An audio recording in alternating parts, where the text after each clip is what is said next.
नमस्कार दोस्तों, learn पावनम संस्कृतम channel पर आपका स्वागत है। दोस्तों, आज हम संस्कृत का प्रारंभिक ज्ञान प्राप्त करेंगे।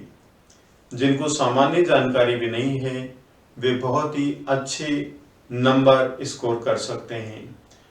यदि आप रेगुलर वीडियो देखते हैं और जो भी आपको प्रॉब्लम हो तो कमेंट अवश्य करें, उस कमेंट का निश्चित रूप से जवाब दिया जाएगा। तो जानते हैं संस्कृत को प्रारंभ से। सबसे पहले हम जानते हैं कि संस्कृत में वचन कितने होते हैं। संस्कृत में 3 वचन होते हैं। कितने वचन होते हैं? संस्कृत में 3 वचन होते हैं। ये हमें अच्छी तरह से जान लेना है। संस्कृत में 3 वचन होते हैं।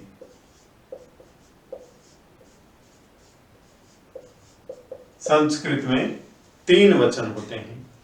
पहला वचन एक वचनम, एक वचन।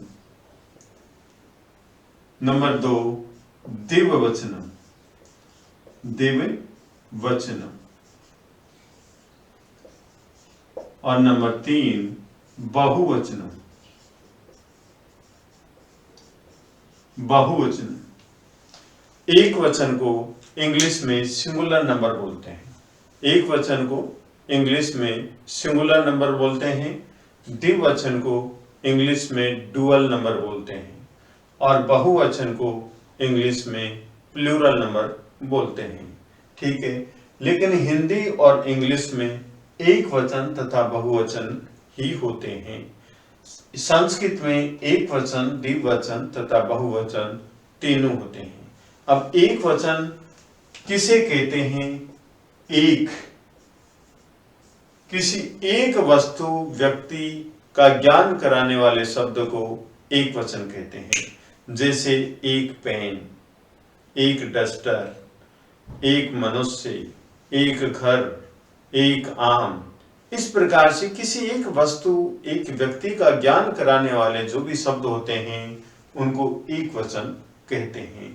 और द्विवचन जो दो का ज्ञान कराता है, दो का, जैसे 2 आदमी, 2 बच्चे, 2 पेन, 2 पुस्तक, 2 कॉफी, 2 गिलास, 2 गाड़ी। इस प्रकार से 2 का ज्ञान कराने वाले को द्विवचन कहा जाता है। ठीक है, अब नेक्स्ट है बहुवचन। 2 से अधिक, 2 से अधिक। जो शब्द 2 से अधिक का ज्ञान कराए उसको बोलते हैं बहुवचन।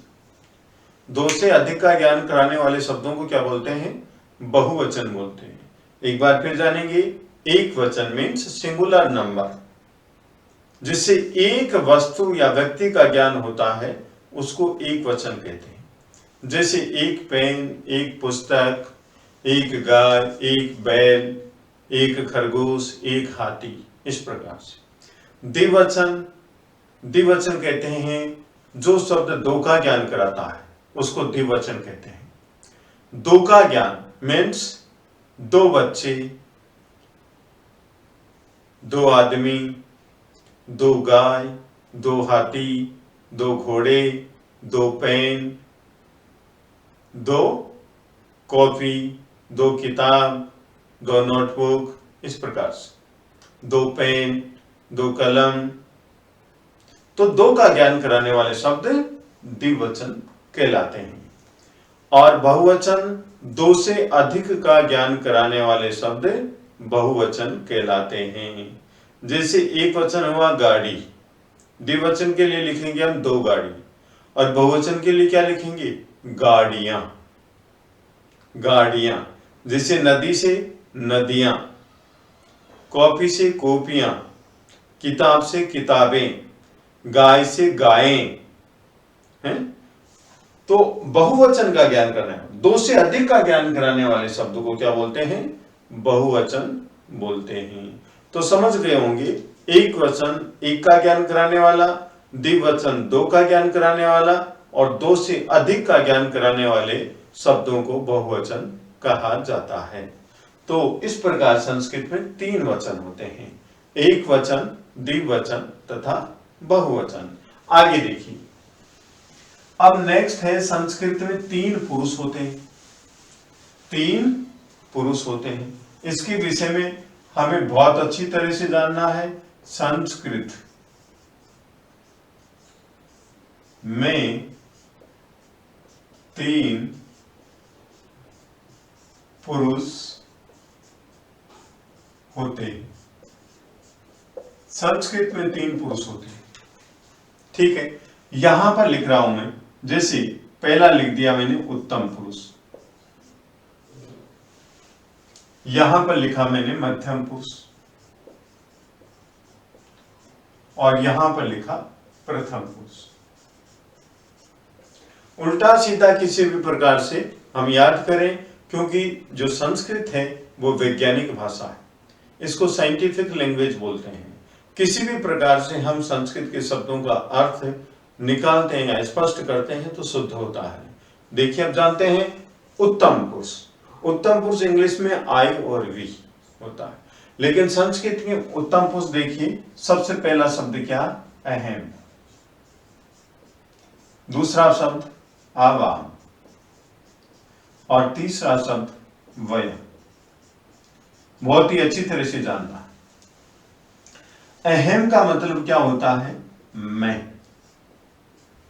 अहम मीन्स मैं। आवाम हम दोनों, हम दोनों। आवाम मीन्स हम दोनों, और वयम मीन्स हम सब, हम सब। ये हमने जाना। अब जो अहम मैं एक हुआ, तो ये उत्तम पुरुष एक वचन हुआ। उत्तम पुरुष एक वचन। यहां पर आवाम हम दोनों, उत्तम पुरुष द्विवचन। हम दोनों स्पष्ट हो रहा है। तो आवाम का मतलब क्या है? द्विवचन। कौन सा पुरुष? उत्तम पुरुष। ऊपर लिखा हुआ है, मैंने उत्तम लिखा है ऊपर, तो उत्तम पुरुष हुआ अहम, आवाम और वयम। वयम मीन्स हम सब। ये उत्तम पुरुष बहुवचन हुआ, हम सब। हिंदी में भी लिख दिया है, संस्कृत में भी लिख दिया है। तो यहां पर देखिए, मैंने नंबर 1 लगाया, उत्तम पुरुष एक वचन। नंबर 2 उत्तम पुरुष द्विवचन। नंबर 3 उत्तम पुरुष बहुवचन। ठीक है, हम दूसरे तरह से भी इसको याद करेंगे, बहुत अच्छी तरह से याद कर लेंगे। अब जानते हैं मध्यम पुरुष। ये लाइन खींच दी मैंने, और मध्यम पुरुष में सबसे पहला शब्द है त्वम। त्वम का मतलब होता है तुम, मध्यम पुरुष एक वचन। फिर नेक्स्ट है युवाम। युवाम का मतलब क्या होता है? तुम दोनों, तुम दोनों। ये मध्यम पुरुष द्विवचन। और यूयम, यूयम मीन्स तुम सब, ये मध्यम पुरुष बहुवचन हुआ, मध्यम पुरुष बहुवचन हुआ। देखिए, त्वम, त्वम मीन्स तुम, इंग्लिश में यू, तो ये मध्यम पुरुष एक वचन हुआ। युवाम मध्यम पुरुष द्विवचन, तुम दोनों। और यूयम मध्यम पुरुष बहुवचन, तुम सब। तो हमने 3 शब्द जाने हैं, अहम, आवाम, वयम, उत्तम पुरुष की। 3 शब्द जाने हैं, त्वम, युवाम, यूयम, मध्यम पुरुष। तो उत्तम पुरुष तथा मध्यम पुरुष, ये 6 शब्द हो गए। 3 शब्द संस्कृत में उत्तम पुरुष की, 3 शब्द मध्यम पुरुष की। इन 6 शब्दों के अतिरिक्त जितने भी शब्द हैं कर्ता हैं, जितने भी कर्ता के रूप में शब्द हैं, वो सब प्रथम पुरुष में आते हैं, वो सब प्रथम पुरुष में आते हैं। जानते हैं, जैसे मैंने प्रथम पुरुष में लिखा से का मतलब वह। नेक्स्ट लिख दिया सा स्त्रीलिंग है, इसलिए इसका मतलब वह है। लिख दिया मैंने राम है, लिख दिया सीता। नेक्स्ट है गीता, नेक्स्ट है राधा, मोहने। ये प्रथम पुरुष है। अब आपके मन में विचार उठ रहा होगा कि ये प्रथम पुरुष क्यों है? क्योंकि मैंने बताया कि अहम, आवाम, वयम, ये 3 शब्द उत्तम पुरुष हैं। इनके अलावा कोई भी उत्तम पुरुष नहीं होता है। त्वम, युवाम, यूयम, ये 3 शब्द मध्यम पुरुष के हैं। इनके अलावा कोई भी मध्यम पुरुष नहीं होता है। तो उत्तम पुरुष तथा मध्यम पुरुष को छोड़ करके जितने भी कर्ता होते हैं वो सब प्रथम पुरुष के होते हैं। तो देखिए यहां पर लिखा हुआ है मोहन है, तो मोहन शब्द इसमें है नहीं है, इसमें है नहीं है, तो प्रथम पुरुष। जैसे सीता, देखिए कहां है, नहीं है, नहीं है, तो सीता प्रथम पुरुष और एक वचन है। इस प्रकार से हम पुरुष को जानेंगे। तो हम दूसरी तरह से जानते हैं जिससे और अच्छी तरह से आपको ये कंसेप्ट क्लियर हो जाए, और इन्हीं के आधार पर प्रश्न ऐसे आते हैं जो हम कंफ्यूज हो जाते हैं। तो ये आप अच्छी तरह से अपने दिमाग में बिठा लीजिए कि उत्तम पुरुष की केवल 3 ही कर्ता होते हैं और मध्यम पुरुष के भी 3 ही कर्ता होते हैं। ठीक है, और ये निश्चित होते हैं, कभी भी चेंज नहीं होते हैं। उत्तम पुरुष तथा मध्यम पुरुष के कर्ता के अलावा जितने भी कर्ता होते हैं सारे प्रथम पुरुष के कर्ता होते हैं, ये आपको जान लेना है।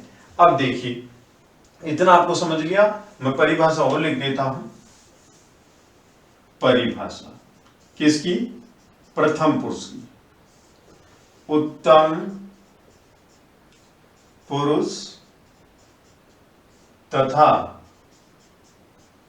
मध्यम पुरुष के अलावा जितने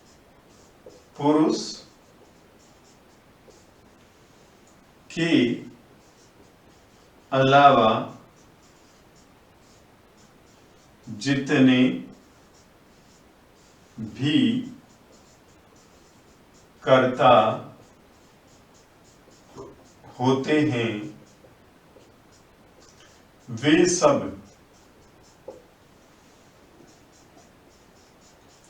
प्रथम पुरुष होते हैं। उत्तम पुरुष तथा मध्यम पुरुष के अलावा जितने भी कर्ता होते हैं वे सब प्रथम पुरुष होते हैं। तो आज हमने जाना वचन और दूसरा जाना हमने पुरुष। तो वचन 3 होते हैं और पुरुष भी 3 होते हैं। अब दूसरी तरह से भी मैं आपको बता देता हूं जिससे कंफ्यूजन बिल्कुल भी नहीं हो। तो जानते हैं, ये इतना आपको लिख लेना है और याद कर लेना है। संस्कृत में हलंत और विसर्ग, इनकी बहुत ही महत्वपूर्ण एक रोल होता है। वो हलंत विसर्ग के विषय में भी जान लेते हैं। साथियों, इसको बोलते हैं विसर्ग, और इस प्रकार से तिरछी जो लाइन होती है उसको बोलते हैं हलंत। विसर्ग का उच्चारण क्या होता है? प्रोनाउंसिएशन है होता है। विसर्ग का प्रोनाउंसिएशन क्या होता है? है होता है। और जिस अक्षर के नीचे ये हलंत लगा दिया, इसका मतलब उसमें स्वर नहीं है, उसमें स्वर नहीं है। जैसे मैंने यहां लगा दिया मैं, ऐसे हलंत लगा दिया, तो मैं का मतलब इसमें स्वर नहीं है। और एक मैंने लिखा है मैं, इस प्रकार से मैं लिखा, तो इसमें स्वर है क्या? मैं और ए, इस प्रकार से स्वर है। ठीक है, तो क्योंकि जैसे ही इसे ए अलग कर दिया, मैं की हलंत लगा दिया। ठीक है, और इस विसर्ग का उच्चारण क्या करते हैं? है उच्चारण करते हैं। जैसे राम के आगे विसर्ग लगा दी, इस प्रकार से, तो इसका उच्चारण क्या होगा? राम है। उच्चारण क्या होगा? राम है। तो विसर्ग का उच्चारण क्या करेंगे? प्रोनाउंसिएशन क्या करेंगे? है। और हलंत जिस अक्षर के नीचे हम यूज करते हैं, लगाते हैं, तो उस अक्षर में स्वर नहीं होता है, और जिस अक्षर में हलंत नहीं होगा उसमें स्वर होगा। देखिए, इस मैं में हलंत नहीं है तो इसमें स्वर है, और इसमें हलंत लगा दिया तो मैं को अलग करेंगे हम, तो मैं प्लस ए हो। इसको बोलते हैं वर्ण विन्यास या वर्ण विच्छेद। ठीक है, अक्षर, व्यंजन और स्वर को अलग अलग करने को बोलते हैं वर्ण विन्यास, और व्यंजन और स्वर को एक जगह करते हैं उसको बोलते हैं वर्ण संयोजन। इसके विषय में भी हम बहुत अच्छी तरह से जानेंगे। ठीक है, अब संस्कृत में 3 पुरुष होते हैं, दूसरी तरह से जानते हैं। देखिए, मैंने लिखा यहां पर एक वचन, नेक्स्ट लिखा द्विवचन और बहुवचन। ठीक है, यहां पर मैंने लिखा उत्तम पुरुष।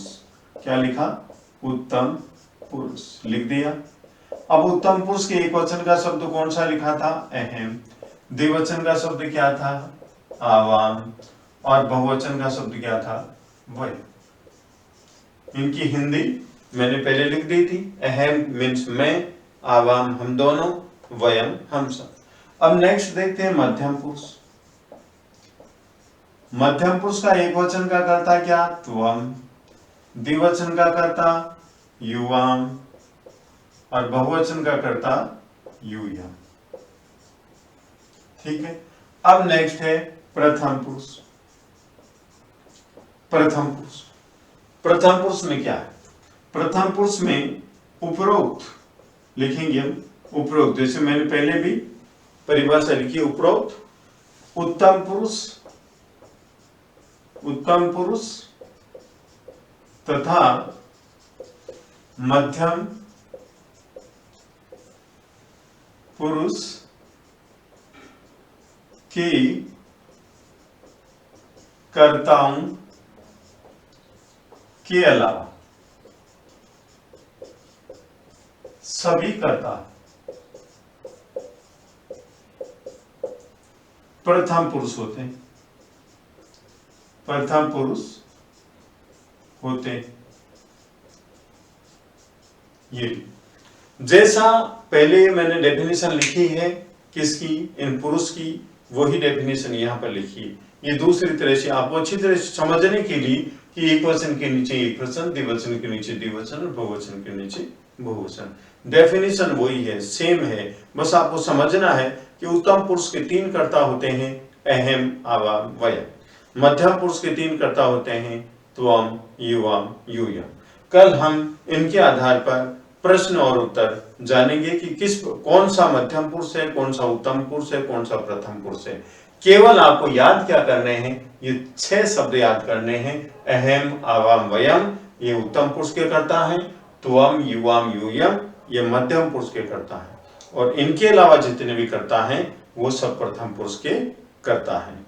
दोस्तों, कोई भी आपका कमेंट हो तो निश्चित रूप से आप कमेंट करेंगे और उसका सबसे पहले जवाब दिया जाएगा कि आपका जो भी क्वेश्चन होगा उसका निश्चित रूप से जवाब दिया जाएगा। धन्यवाद।